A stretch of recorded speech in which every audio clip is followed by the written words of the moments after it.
Awesome. Okay, great. And we got the recording going. Thank you, Kathleen. So welcome. This is Breaking Silences, Building Connection, Narrative Healing in the Adoption Constellation. And I want to, some of you follow me on social media and you're aware, but I've been doing some writing every day this month for Adoptee Awareness Month. And it's really been an exercise in reflecting on how many of us, including myself, were handed stories that aren't really ours, right? And we've been hearing those stories over the last day and a half. We just heard some in the author panel, and we heard, we heard them from April yesterday, and so many of the speakers about versions of stories that are expected, right? For a long time, I was told a particular version of a story, and then I regurgitated that story.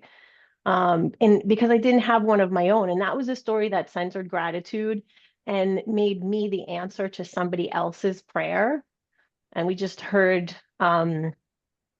Sally talk about that, and I'm so, and I use this word intentionally, grateful to have heard those words and and the idea that we've centered gratefulness and the idea of adoptees as gifts, even even those of us, and Jean said it too, even those of us who have not been raised in particularly religious households, that's just in the air that we breathe about adoption, right? Those stories that center gratitude, make us the answer to someone else's prayer, that make us gifts. But underneath those stories is another story. And that's something that I have learned in my journey. And that story for a long time lived in silence. It lived in my body and it lived in places that I didn't yet have words for. And so, as I've said, today's session is about story. It's about what happens when we begin to tell the truth that lives inside of us, when we move from silence into voice and from isolation into connection. And the theme of the conference, as we know, is building strength through community. And that reminds us that healing doesn't happen alone. We need each other to heal. And every time we come together in spaces like this and speak the truth, we're strengthening not only ourselves, but the web of community that holds us. And so, just by way of reminder, we're not here to fix or perform anything, right? As adoptees, we've spent so much of our lives performing versions of ourselves that make other people comfortable. We're here to listen, to own our words, to own our bodies, and to be together with each other, because breaking silence is not about rupture.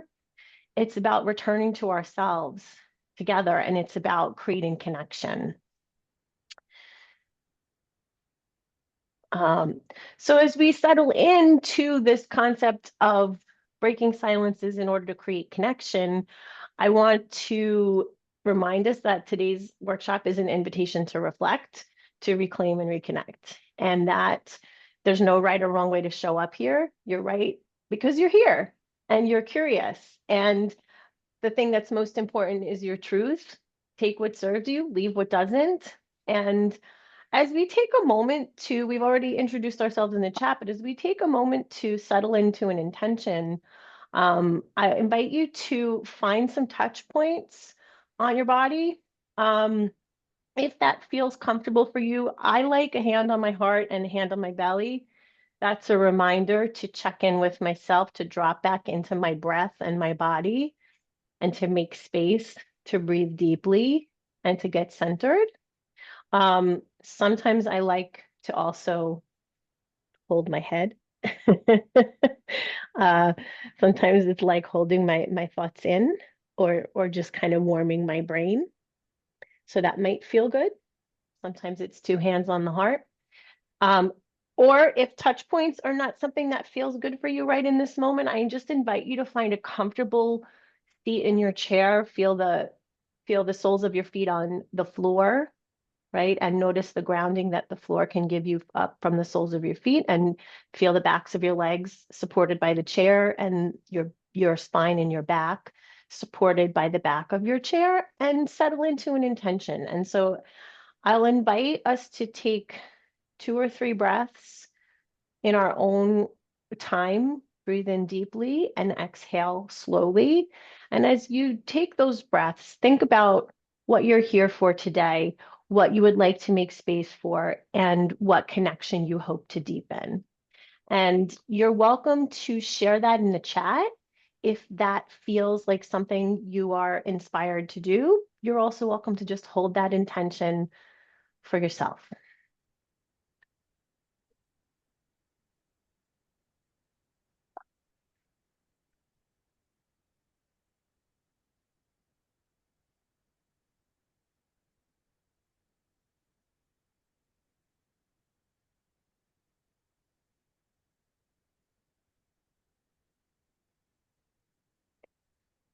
And then we'll take one more breath together. Just take a nice breath in and slowly exhale. Think about blowing out a bunch of birthday candles really slowly.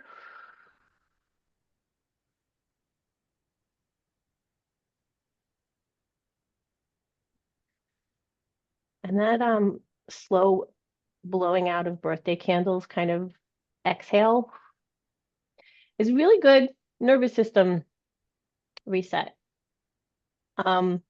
Sometimes breathing exercises are not the thing that work for everybody. I share things that sometimes work for me that feel good. Again, take what works, leave what doesn't, and try different things. Box breathing, for example, is one of the things that I do not like. It drives me nuts. It does not help my nervous system settle. Other things do. I do like the slow blowing out of air. I'm going to do my best to monitor the chat, but I may not always get to things, and I'll just ask Kathleen if questions come up. Folks, if questions come up as I'm talking, you're welcome to raise a hand or unmute and interrupt me. That's okay. And then I will leave some time at the end as well for open Q&A. And I'm just checking the chat because I want to see. Susan, I'd like to deepen and embolden my authentic self. I love that. Yes, let's welcome your authentic self. Let's do it. Julie, more depth and connection with myself and others. Beautiful. Smell the flower and then blow out. Yeah, I like that. Smell the flower, blow out the candle. I like it. Sarah, relax my voice and let it flow freely. Absolutely. All right. Let's oh, we got some folks joining us. All right. So I'm going to tell you a little bit about me. Some of you know me, some of you know this story, some of you know about my journey, but some of you don't. And my journey has really been a journey to find myself through writing, performance, and what has now become migrating toward wholeness. The first time I was invited to write about being adopted or about adoption, I struggled because I didn't have a lot of information. I didn't really know anything beyond a small file of non-identifying information, which I found out several years after that was mostly untrue. At least half of it was untrue at any rate, because the biological father that was listed in that paperwork was not my biological father. So there's that. But the first time I tried to write about being adopted, I kept regurgitating the story that had been told to me, right? I said a couple minutes ago that I had been, many of us in adoption have been handed stories, and many of us don't question those stories for years. But that was my opportunity to question that story, because every time I try to write a draft of that story, it was the story, it was my mother's story, it was my parents' story, it was the story that they had told me that I had internalized and just took at face value. And I needed to do the work to figure out what my story was. That first personal narrative was called Unanswered Questions. And then I took that and ran with it, because I realized that I did have a story to tell and that it was an important one. And when I got into grad school, I took a class called Poetry and Healing.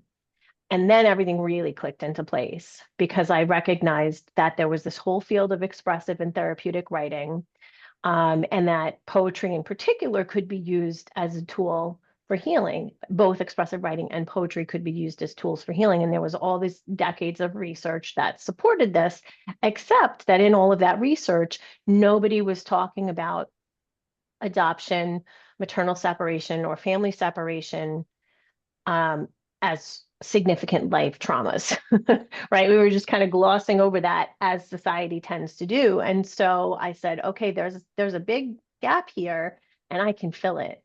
And so I made myself the subject of the research. And I wrote and performed Unmothered. Some of you have seen Unmothered.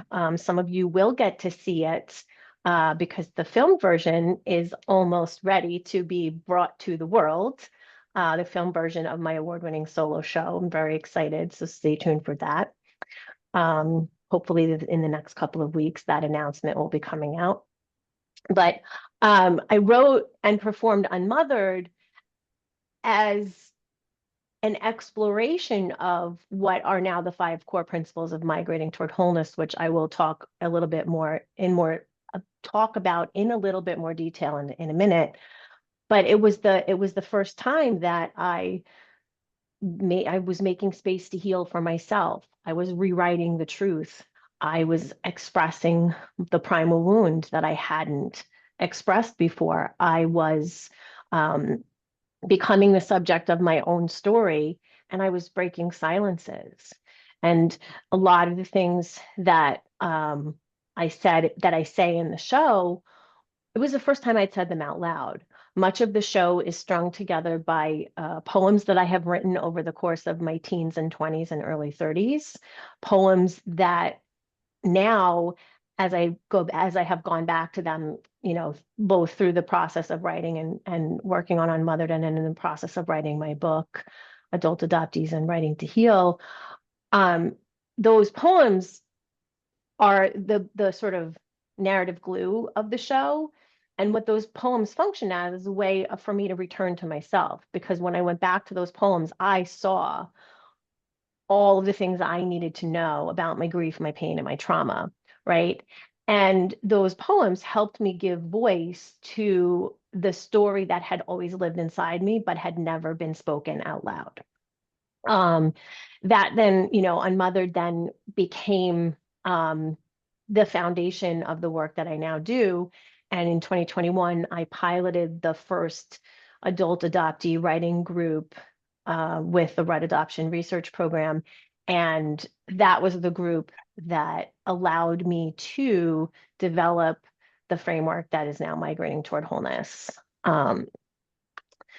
Yes. So today, our objectives are to understand the role of expressive writing in fostering emotional safety, community connection, explore how narrative healing can counter internalized silences and promote a sense of shared strength and belonging, and to engage in writing practices that support personal truth-telling, deepen relational awareness, and build our collective healing capacity. And these are practices. These are things we're going to practice together. All right, so what is migrating toward wholeness? As I said, migrating toward wholeness is a framework and a methodology that comes out of the field of expressive and therapeutic writing. It is research-backed and evidence-based.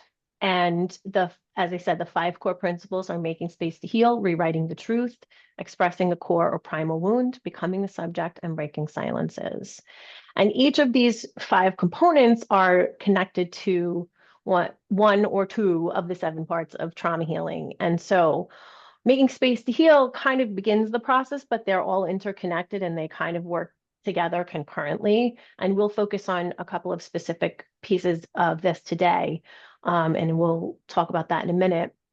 But making space to heal helps us with the emotional and nervous system parts of trauma healing, because it's a way when we show up, right? We're all doing it. We're making space to heal. We've showed up to this conference. We've showed up to right now today in this workshop because we're curious about getting to express what's stuck.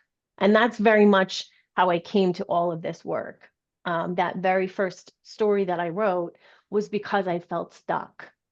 I hit a point in my life where I was stuck, and I knew that if I didn't do something, I wasn't going to be okay. I didn't know what that something was, but then when I finally figured out how to tell my own story, I figured out that that was the thing that I needed to do. And that started to help me little by little get unstuck.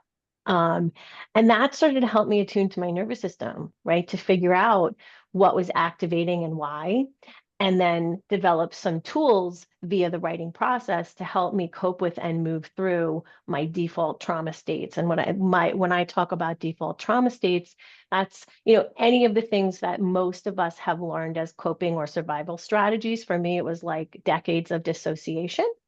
Um, not that's why I do so much, somatic check-in and embodied practice as part of this, because it took me a long time to learn to live in my body and understand what my nervous system was telling me and why.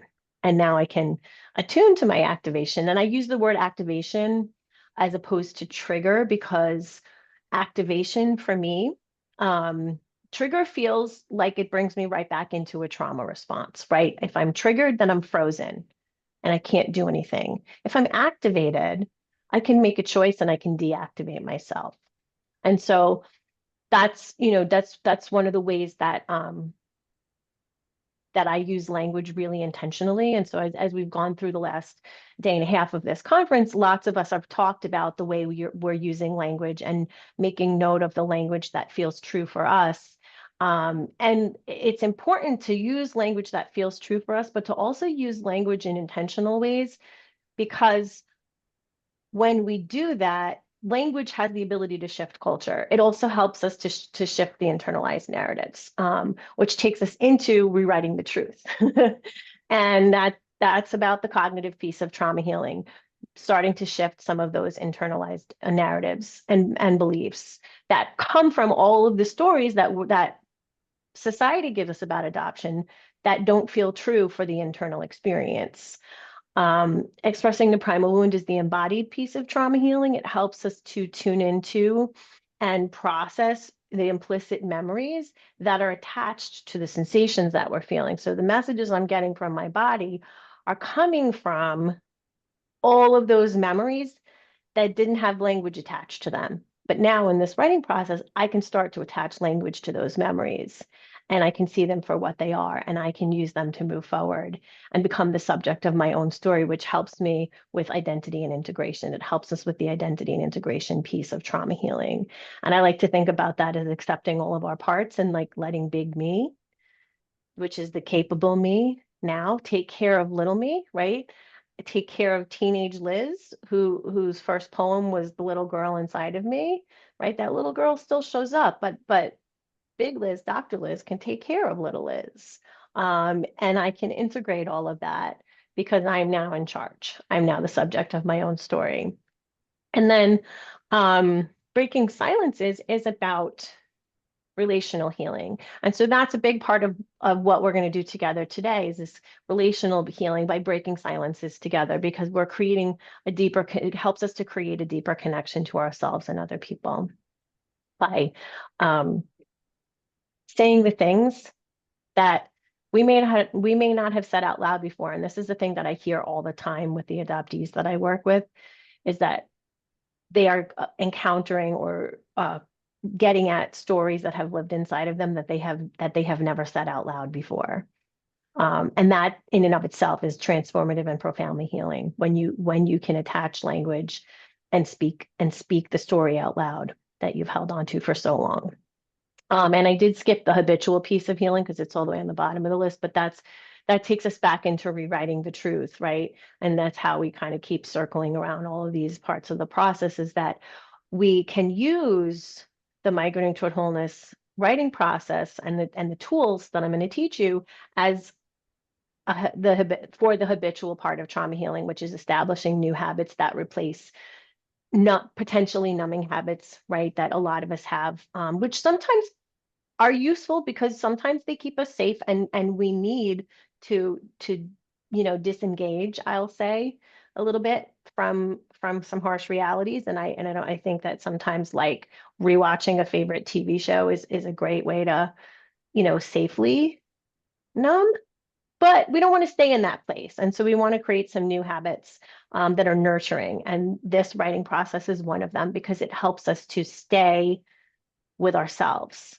And I like to talk about all of this as creating a deeper dialogue with ourselves so that we can have better dialogue with the other people in our lives and create deeper connections to all those parts of ourselves that still need nurturing and still need care in order to be able to continue to connect with the people in our lives that we love and care about, that we want to the people that we want to have understand us, um, even if they're outside of the adoption experience. Because I think that's a thing, that's a struggle that I've had in my own life. And that's a thing that has come up a couple of times so far this weekend, yesterday and today, is that it's really hard for people who are outside of the experience of either being an adopted person or adoption in general to really understand the complexity and the pain and the grief. And so when I can create a deeper connection to myself and have more language to express this to the people in my life that I love and care about, that love and care about me, it helps them to understand me and my experience a little bit better. Okay, I'm going to pause for a second because I do see some things in the chat and I just want to. Yeah, Julia, it is hard to find language to write about stuff what that happened pre-verbally, and I'll talk about that in a minute. That's why free writing is one of the 3 kinds of writing that we used, because the free writing helps us get at some of that stuff. Woohoo and okay, Spruce, woohoo. Okay. So yeah, so we do 3 kinds of we focus on 3 kinds of writing in the migrating toward wholeness process. We do, and this is all about this is writing for relational healing and self-connection. And especially today, that's our focus is on relational healing and connection. And so one of the really important parts of this work is self-reflection, right? We need to be self-reflective. And actually, I don't know if Linda is in the room, but like Linda's ability as an adoptive mom to do that amount of critical self-reflection that she shared with us in the previous panel is enormous, right? It's self-reflection is our ability to turn inward and create space to understand ourselves on a deeper level. For adoptees, this is hugely important because we spend so much of our time, like as I said, I spent so many decades dissociated, not turning inward, not understanding myself, because I had to protect myself and I had to take care of a lot of other people in order to remain in safe connection with my family. And when I started to be more self-reflective, I started to see things a little bit differently, or a lot differently. And so that self-reflection is also a way to bear witness and acknowledge and validate our own experiences without judgment, and to hold those experiences and witness those experiences with compassion so that we can become a loving observer of our inner world. Excuse me. Free writing. So this is, to touch on Julie's comment in the chat, free writing helps us to get at some of the embedded stuff, the stuck stuff, the pre-verbal stuff, because free writing helps us to unhook from our critical mind. It allows us to get into different parts of ourselves and I like to think of it as a radical act of self-acceptance, that it's a way of saying that my voice matters, even if it's messy or imperfect, because free writing asks us to write without stopping, without thinking too much from a particular prompt, and just go and not worry about the spelling or the punctuation. Just let the thoughts and feelings emerge and then see what's there, see what it can teach us. And that helps us to cultivate the permission to speak truth in all areas of our lives. And so those of you in the chat who talked about your intention for today, wanting to get to some internal truth and wanting to connect to authenticity, this helps with that.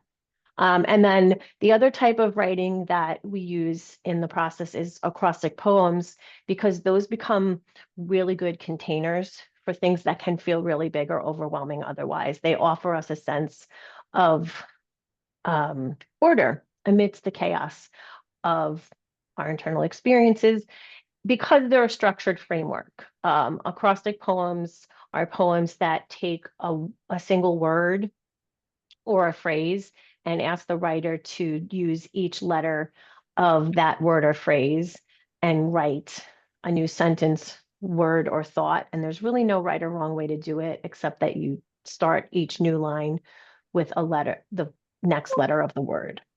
And that structured framework helps us, it gives us a container, right? It gives us a container to place some deep feelings, and it gives us a way to explore and express those feelings in a structured way, which can be really helpful when they're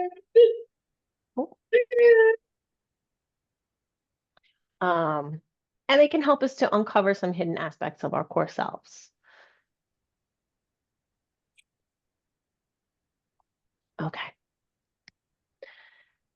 So I'm going to teach you all one of my little tools before we get into the experiential part of today's workshop, which is what we're all here for anyway. Do some writing. These are 4 ends of narrative and nervous system awareness. And this is really helpful. It's a trauma responsive practice that I've developed for staying present with what arises. As I said, so much of this work is about staying present with ourselves and staying connected to ourselves. And we want to be present so that we notice what arises in our stories, in our bodies, and in relationships. So this is a tool that can be used personally while we're writing if things are bubbling up, because they often do. This can be used in your families and in your relationships. And it can be used when you go back to your writing and look at the stories that are emerging. It can help you to frame them by noticing what is arising, right? Noticing it without judgment, being that loving witness, naming it without judgment, calling it what it is. This is anger. Anger is a thing that's been coming up a little bit for me the last couple of weeks, and in some of the conversations I've been having with other adoptees. And we don't just have a place for it. So like, that's just the word that came to mind. And then nurturing it with compassion or curiosity, right? How can I nurture this? And that nurturing might be, okay, this feels like anger and it's showing up because my face feels hot, and I'm gonna put my cool hands on my hot face, and I'm just gonna nurture that for a minute. And then take a next step. And that's identifying a small shift or a reframe. And sometimes that's, maybe I'm gonna go outside and take a walk, or I'm gonna rewrite this in a different way. So I encourage you all to keep that in your toolkit. Okay, before we get into the writing sections of today, I want to just go over the agreements and sort of some grounding thoughts that are connected to each of the parts of the migrating toward wholeness process. Just as reminders that this is about safety and permission, which is the making space to heal part of the process, because healing begins with an environment that feels safe enough for truth to emerge. It's not about secrecy. It's about creating permission to show up fully, speak honestly, and trust that our stories will be held with care. So when we get to the invited sharing portion after we do some writing, this means that you're welcome to share if you feel called to do so, either in the chat or by unmuting and reading what you've written, all, a line or two or all of it. Or you're also welcome to be a loving witness and observe. Sometimes silence is another beautiful way of giving ourselves permission to hold the truth for ourselves. Which is also about choice, right? Which is rewriting the truth, right? Choice reinforces agency. It's the ability to decide what to share, what to hold, how to define your own narrative. And reclaim authorship, and exercise agency moment to moment. So we'll practice that together today. Of course, compassion is a big one. I've already used that word a couple of times, but that's connected to expressing the primal wound, because expressing the deep pain of our experiences does require tenderness, and compassion allows us to meet the wounded parts of ourselves with gentleness instead of judgment. And that makes it possible for us to feel without collapsing or abandoning ourselves. And becoming the subject is about curiosity, because curiosity transforms self-inquiry into self-leadership. It invites us to explore our own patterns and truths with openness, and helps us to step out of shame and into agency as the subject of our own stories. And finally, we have an agreement for presence, right? Which is about breaking silences. Presence is what allows silence to become choice instead of suppression. I'm going to say that again. Presence is what allows silence to become choice instead of suppression. By staying with what arises, even if it's uncomfortable, we can practice embodiment and voice and bring those hidden truths into the light.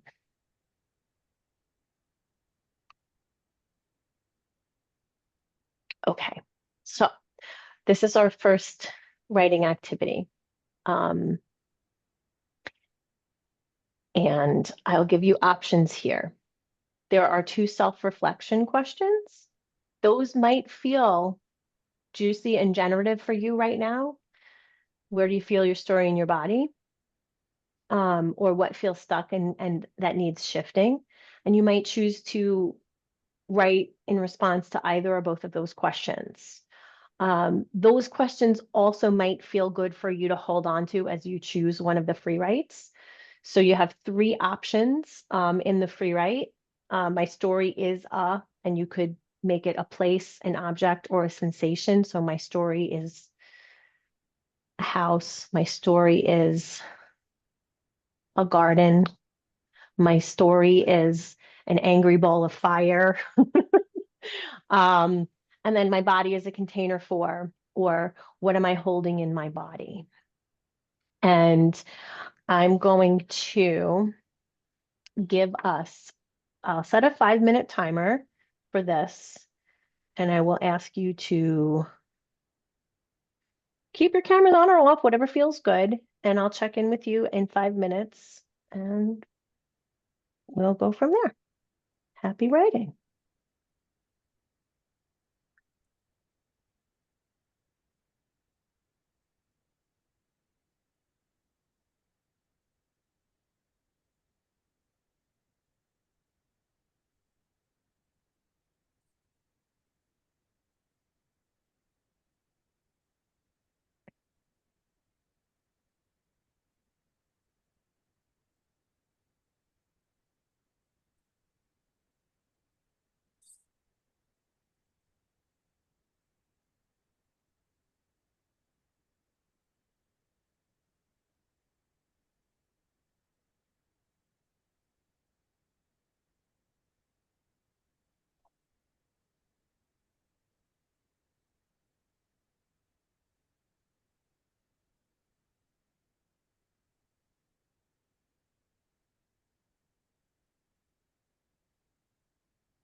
My story is a lesson for the world to relearn its own connection for people, all people.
Okay,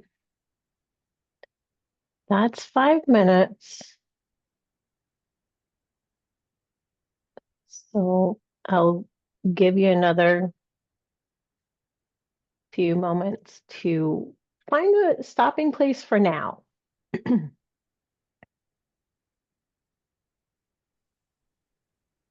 you want us to read them as we finish? That, Susan, that is a great question, and I'm gonna ask the group because I believe in We have a choice. lot of people. Yeah, we have a lot of people. And we do have I do have two more writing activities, and so the invitation here is, um, do we want to continue through the next two rounds of writing activities and then open up time for sharing, or do we want to pause and share before going into the second and then the third writing? Good question. I'm curious about the next prompts. Yeah, okay, so we've got a couple of write then share doing all the writings, and then we've got a pause and share, right? That my continue and then share. Okay. Yeah.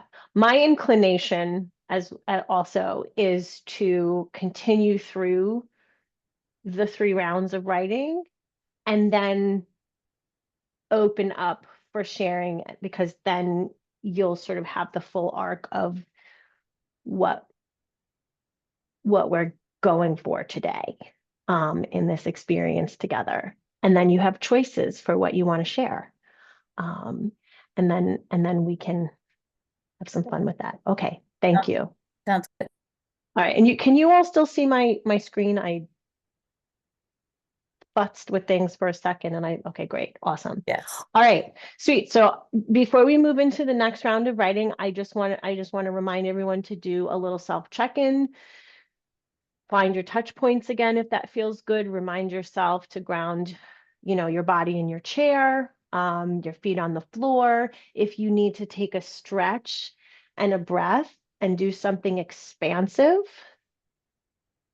to remind yourself that your body is expansive and open.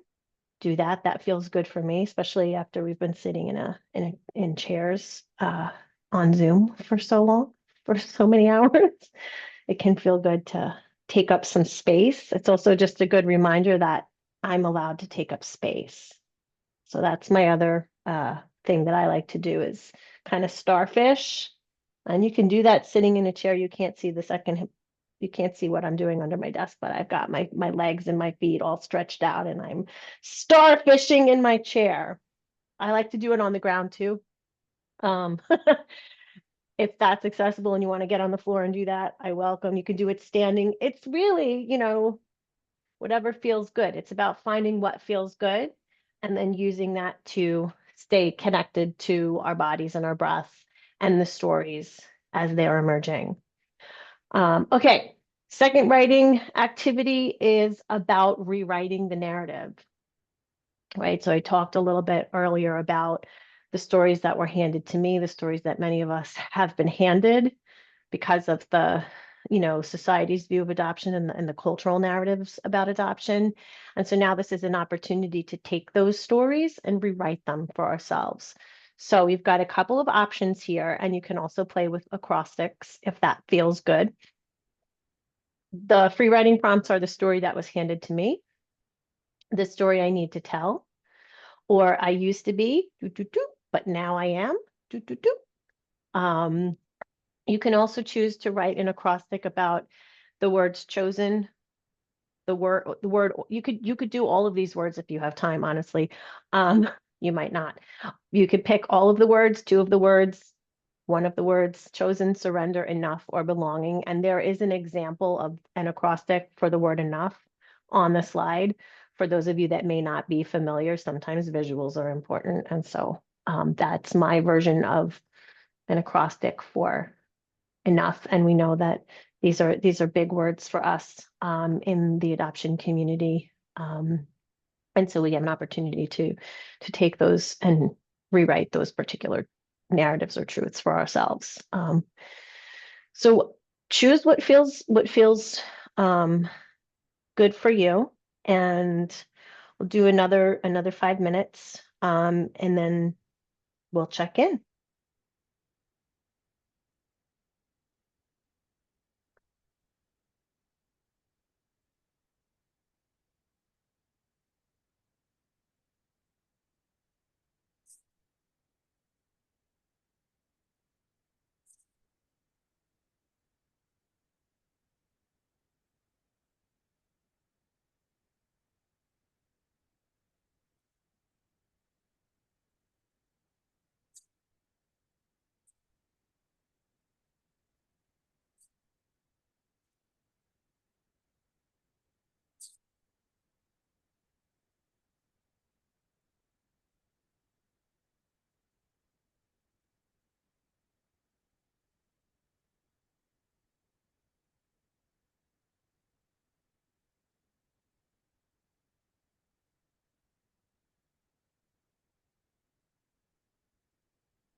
Okay, that's 5 minutes. So when you can find a stopping point or finish up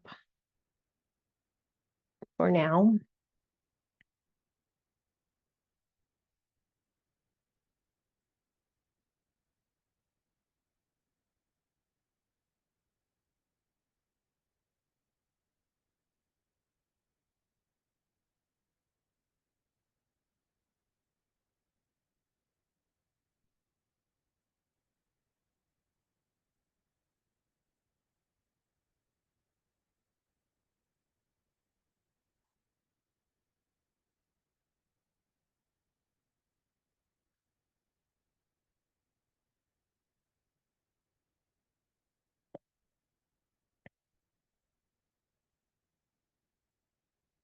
And then again, as you return to the shared space of our Zoom room for now, just another brief check-in with yourself. Julie's yawning and stretching, which is good. Appreciate that. Sometimes yawns can be reflective of our nervous systems relaxing. Um, I do aqua fitness and I yawn a lot when I'm in the pool. It's because my nervous system is like, ah, yeah, this is good.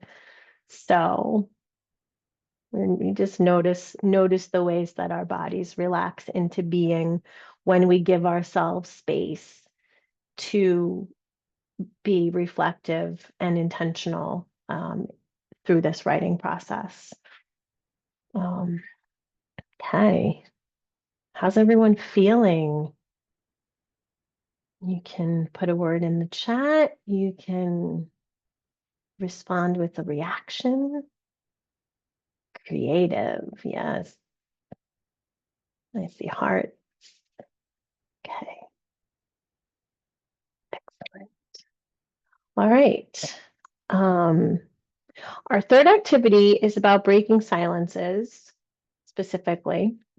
And I'm also going to open this up to another option because we've done 2 previous rounds of writing, and you may have started on something that feels really good to continue with.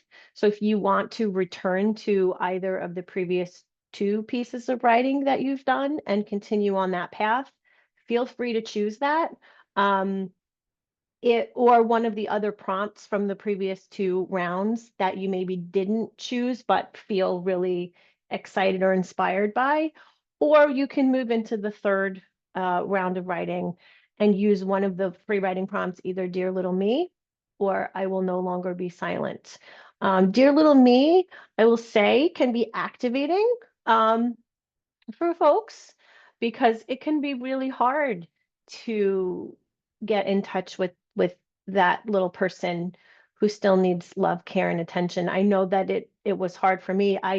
That's an act and this is a writing activity that came out of the first group that I ran and is in my book Adult Adoptees and Writing to Heal, because it was so tremendously impactful to begin the process of having that conversation and letting that little person begin to break silences by addressing that little person as our adult selves, right? So that's the intention behind it.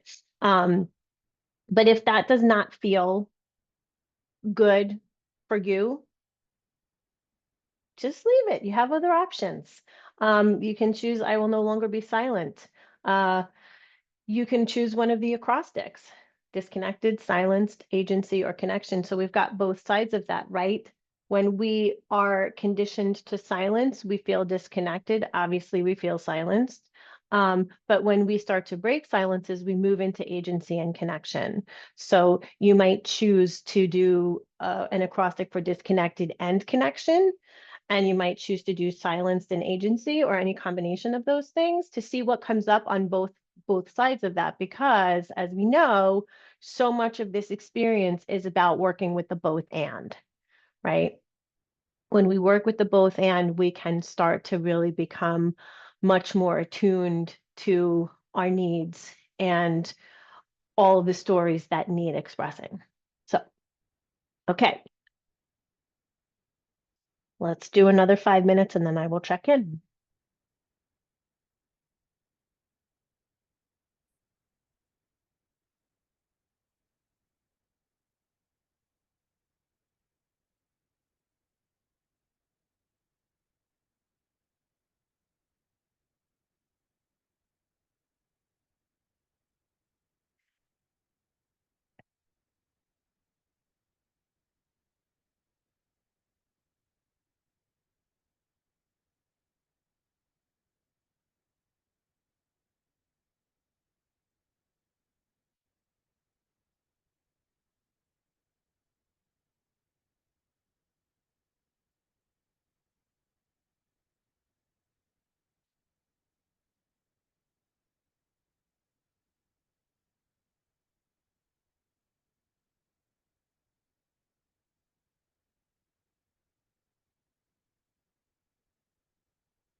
Okay, that's 5 minutes, so I'll give you another moment to find a pausing place for now.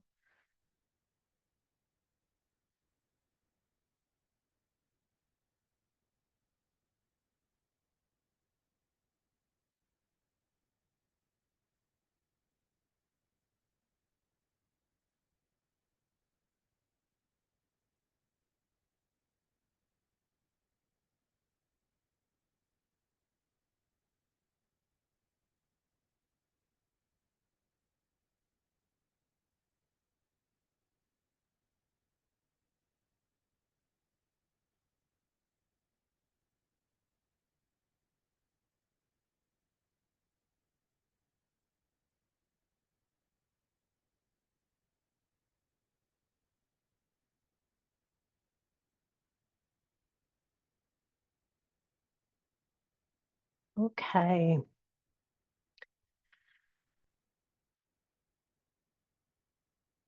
I'm just going to invite everyone to take a breath. Find some space, some internal space as we move into a little bit of invited sharing. This is an opportunity for you to unmute and speak some of what you wrote to the group to be heard and witnessed. If you prefer to share something in the chat instead of speaking, that is fine too. And as I said earlier, if you prefer to observe and witness, yes, I'm going to stop sharing my screen. Thank you for that reminder, Elizabeth. I appreciate you. And I will stop recording.